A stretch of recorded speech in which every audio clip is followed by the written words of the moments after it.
I guess most common feature I would recognize is emphasis on loving kindness and compassion. That's what Buddhism talks almost entirely about, and I think that's found in all religions. We pray to the Buddha, who was a great teacher who showed us the way out of misery and out of suffering.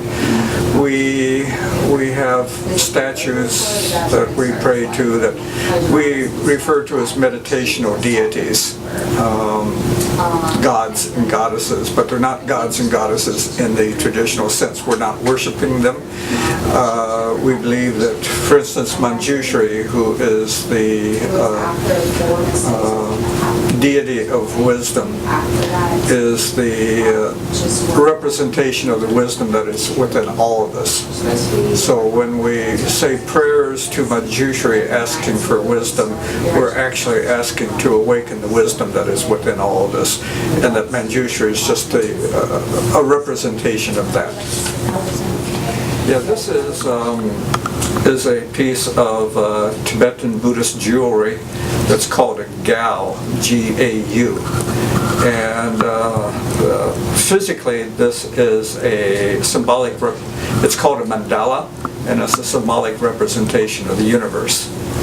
And you'll see it's got some depth to it, it's hollow, and on the inside is a prayer that was written by my Lama and placed inside and then sealed. So we believe that this is what we call samsara. This is the earthly plane of existence.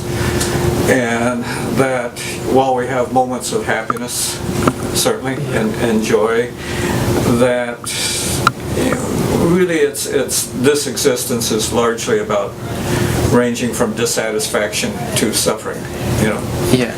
We are born, and that's a painful experience. We don't remember it, but it's extremely painful.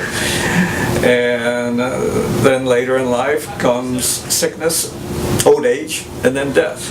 And it's a challenging existence for all of us. And Buddhism is about trying to escape suffering. And we believe that when we reach enlightenment, the ultimate level of spiritual realization, that we escape from this earthly plane of existence.